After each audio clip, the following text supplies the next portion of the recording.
Lord, my grandfather. And yeah, that's been a hard day, though he's been sick for a while. My heart's rejoicing because he's no longer suffering. Amen.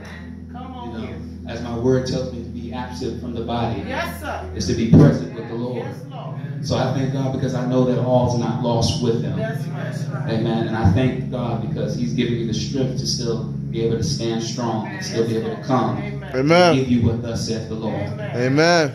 But truly, there is a word from the Lord on tonight. Preach, sir.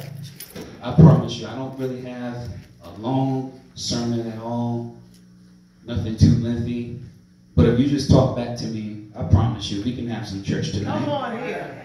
Now, if you don't talk back to me, I'll be up here for 2 hours thinking you're not getting anything that I'm saying.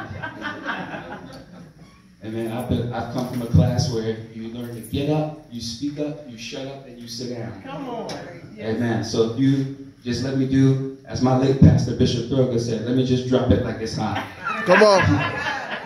And let me get on out your way. Those of you that have your Bibles tonight, I want you to go with me to the Gospel according to Matthew. Preach, sir. The 14th chapter. A very familiar passage, a story. We're going to read verses 22 through 33.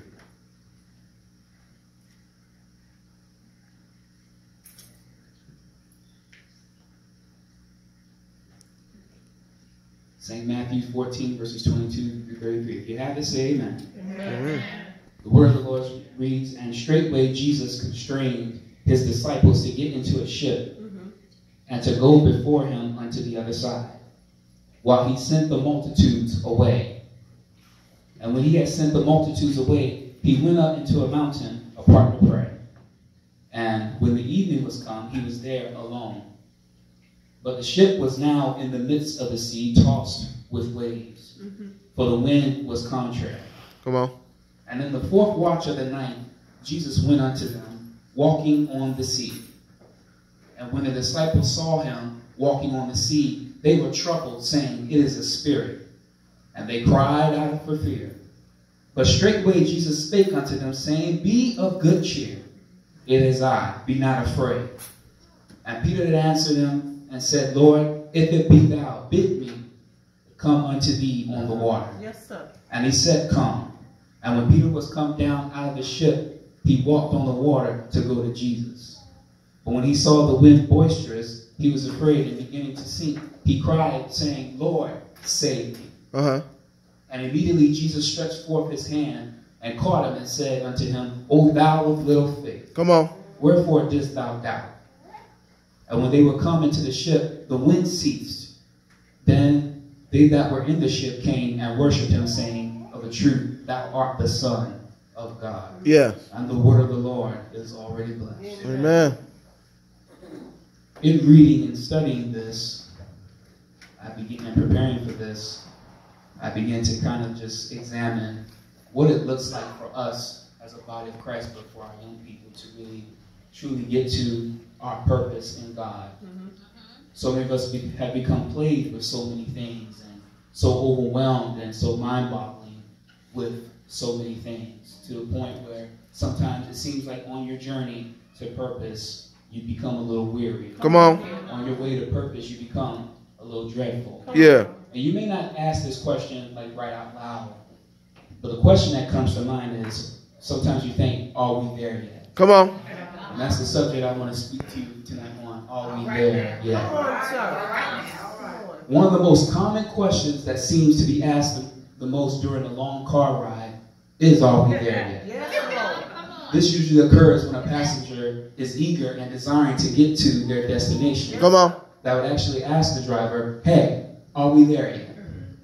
And it seems as if there are so many obstacles that occur in between those hours of trying to get to your destination. And in those hours, there are many emotions that will occur when you're on the road to getting to a certain place. Come on. So many emotions can come. You become tired. You become a little weary of the travel. Yeah. You become hungry. You become bored. Come on. Sometimes you may need to stop for a few bathroom breaks. Sometimes you may even just get a little motion sickness and may need to just pull the car over for just one moment to catch your breath. Come on. But sooner or later, you have to get up and keep right on driving to your destination. Yes, sir. Do I have a witness in here tonight? Yeah. Just like how it is for us in the natural to continue to drive to our destinations, no matter what the obstacles are, I believe on tonight, my brothers and sisters, it goes with us the same way spiritually. Yeah. We're gathered here tonight on this first night of revival under the theme, it's getting ready to happen. Come on. Because there are many of us who are desiring to get to our purpose and our destiny, which is found in Jesus Christ. But instead, we allow the water to become our stumbling block. And we allow the winds and the distractions of this life to become our downfall. Yeah. But if we take this attitude tonight and ask the Lord to help us to get to where we need to be in Him, I believe that the road will be more bearable. Yes, sir. Come on. Notice I did not say that it would be easy, Come but on. it will Be bearable. necessary. Just look at somebody and say, your road to get into Jesus To get into Jesus is necessary. is necessary. Your road to destiny is necessary. Your road to purpose is necessary. I thank God I got a church in here tonight. It's something about when you stand behind this sacred desk, something happens. Yes, sir. So here we are tonight. As we observe our text, we find that Jesus has gone off onto another side of town to seek after the Father. Yeah. While in the meantime, he sent his disciples away into a boat to go ahead of him. And it seemed like he could have been gone for quite some time. Although it's not evident how long he was really gone, or no evidence to point that out. And before the sunrise, he decided to take a walk on the water to come towards the disciples. And they became terrified, so one of them cried aloud, behold, it's a ghost, it is a spirit. Come on. But Jesus told them to have courage, for it is I. Out of everyone else in the boat, Peter has always seemed to be the curious one out of the group. He has always seemed to be the one that has to be the instigator to some things. Come on here. Come So on. he told Jesus, Lord, if it be you, then tell me to come out there too. Yes, sir. So after Jesus told Peter to come to him, Peter takes full courage and steps out of the boat just to walk towards Jesus. Come on. And once he does that, it seemed like he was doing good for just one moment. Uh-huh. But it wasn't until he saw the winds and he saw the waves and he saw the distractions Come on. that it became more intensified. Yeah. So he started to sing and cried out, Lord, save me. Lord, get me out of this situation. Lord, help me in this situation. And Jesus had asked him, oh Peter, where is your faith? Yeah. Why did you doubt me? You were doing good just a moment ago, but where is your faith? You seem to have been on the right track, but where is your faith? Now, I'm pretty sure on tonight that there are many of us who can probably relate to Peter in a sense where you've always seemed to be the curious one.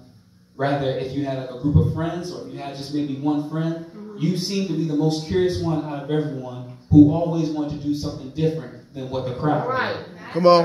Well, that's exactly where Peter was in this chapter. He was in this place where he became curious and got courage to take a risk in following Jesus. Yeah. But it seems as though his path was a little longer than it could have easily been because he became distracted. Yes, sir. Tonight, I want to talk to any young person in here who has accepted Christ and who has been on fire for God ever since you made your decision. But this time, it seems like as you're trying to follow him, the road seems to be getting more rough. Come on. And you're faced with full of distraction. Come on here. It seems like the water that you're spiritually trying to walk on becomes impossible. Say it again. And it becomes troubling for you to get through. Come on. But may I encourage you on tonight to be not dismayed. Preach. Whatever betide, God will take care of you. Preach. I know that the road may be rough. I know that the going may be tough. I know that the hills may be hard to climb. I know that on this journey you may feel frustrated. You may feel impatient. Come on. You may feel discombobulated. Come on. But young people, this is not the time to sink into your situation. Come on. Or to sink into your wrong routes or to take the wrong route.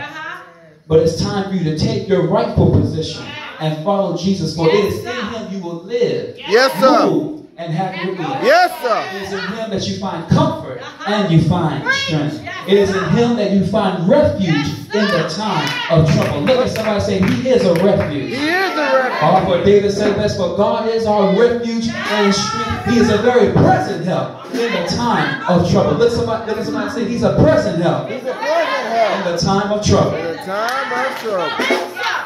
Let me move on here.